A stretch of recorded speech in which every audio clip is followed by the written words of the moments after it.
everybody.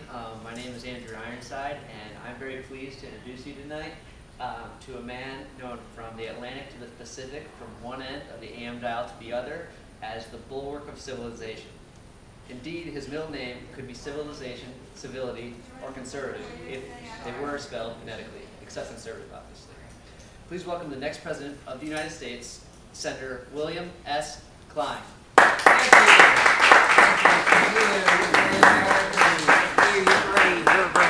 Thank you.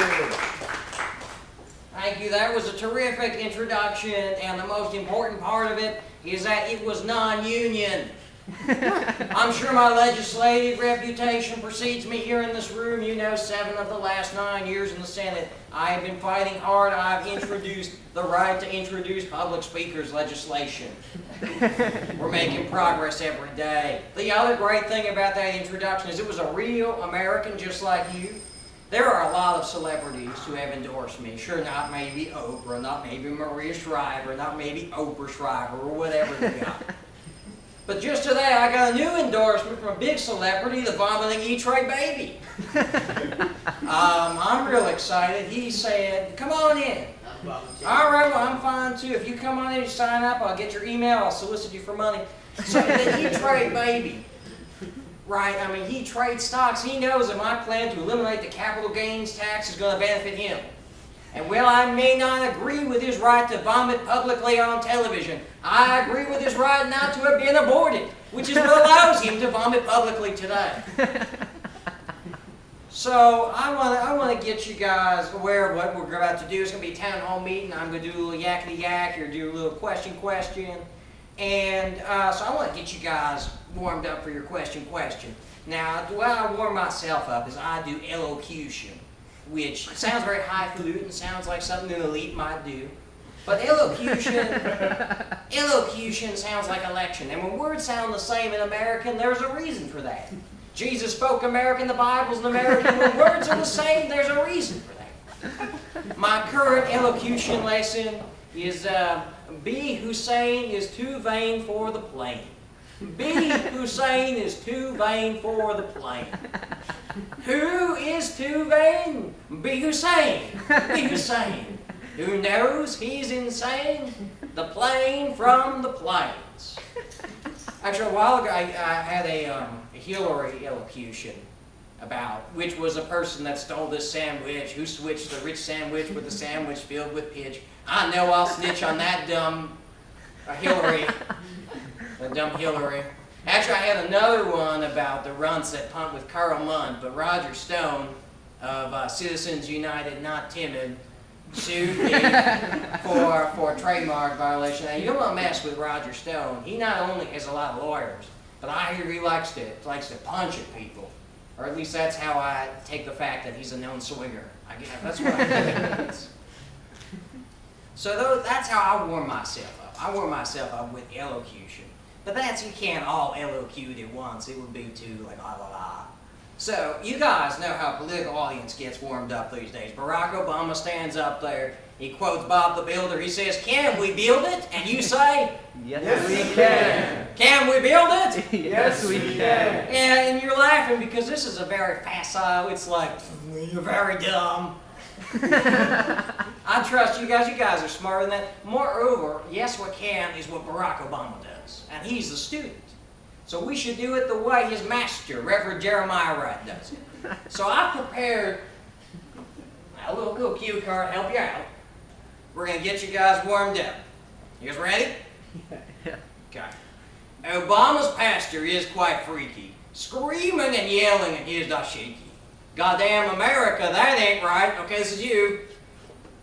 Goddamn America, right. All right, you're getting the hang of it. All right, let's go on to the next one. Who sees terrorists and waves a white flag? Whose idea of marriage makes decent folk gag? Who robs middle-class Peters to pay shiftless Pauls? It's the... Goddamn liberals. All right. Keep thinking left here. I scream, you scream, yeah, for Chairman Dean and Nancy Pelosi, their Stepford Queen. Top to bottom, they're all moon bats. It's the Goddamn Democrats. All right, I'm liking this energy. All right. Who raped Juanita Broderick and shot Vince Foster? More traitorous than spies or an imposter. Issued their pardons, covered their prints with Mintons. Goddamn Clinton's. Okay, all right. Now this next one's 6 lines, a little tricky, so pay attention. Who has the audacity to change this place? Magazine covers feature his face, who goes on the internet to announce his plan to bomb and invade Pakistan. Who is messianic like the Dalai Lama? Goddamn Barack Obama. I also would have accepted goddamn Bin Laden, Osama. Both of those are correct. So now, shoot, I realized there was something I should have done ahead of time. It's Washington, D.C. This is an unfinished office building. It's possible some liberals got into this room. Come on in, we're having a town hall meeting. I'm Bill Klein. I'm running for president. Come on. We're all friendly. We're all conservatives. We're not going to tax and spend your money. So, what I should have done is gotten rid of all the liberals. Because Ann Coulter wrote that great book about how to talk to liberals if you really have to. But I'm not here to do community service with the retarded. I'm here to win votes. I'm here to win votes. So everyone, liberals especially, eyes on me. Ready? 1, 2. Ah! That was authentic arugula from Whole Foods. If there were a liberal here, he would have jumped right on that. So I guess we're safe. The receipt's in there. You can check. Liberals are savvy consumers. You got to be ready with them. Liberals, you give them some arugula, some white wine, some lattes. You can get them to do like dumb liberal tricks. You know what I'm saying? Like liberal play dead. Liberal jump through hoops of fire. I bet you could even get them to go to church once a week. So, speaking of lattes, did you hear Barack Obama went to this diner and this woman offered him some coffee and he said, no, I want orange juice. Can you believe that? There's been a lot of talk. Chris Matthews said shows he doesn't know how to deal with real Americans like you and I. Because he's just disrespecting this waitress. I agree with that, but that's not all. Another commentator said it showed Barack Obama is very childish because, Jews very childish, like a sippy cup, coffee for adults. I agree with that. But that's not all. I think the problem is, if he had said, yes, I want the coffee, the waitress would have asked, how do you want that coffee? And Obama would have said, I like my coffee like I like my middle Americans, bitter, clinging to gods, and protecting the border. And that would have been the end of him, so he asked for the juice. Now I hear that he's starting to get the hang of talking to real Americans now that he's gotten the endorsement of ambulance chaser John Edwards. You guys hear about that? And John Edwards brought Barack Obama out to meet some real Americans. He brought him out to the 4-H Club.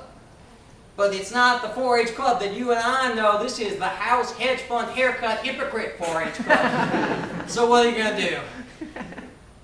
Well, enough with the preparation, with the coffee, with the introductions.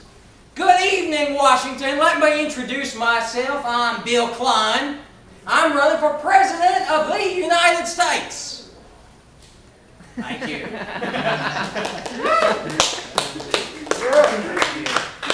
Now, you may know that I have left the Republican Party. I have formed my own party, which is called USA, USA, USA, USA, USA, USA, USA, USA, USA. Actually, there are only 4 USAs on the paperwork. But you gotta admit, it's catchy. I get carried away. If anyone asks, it is not USA, USA, USA, USA, USA, USA, USA Party.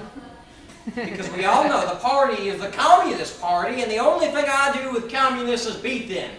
You can check my arrest record, it's true.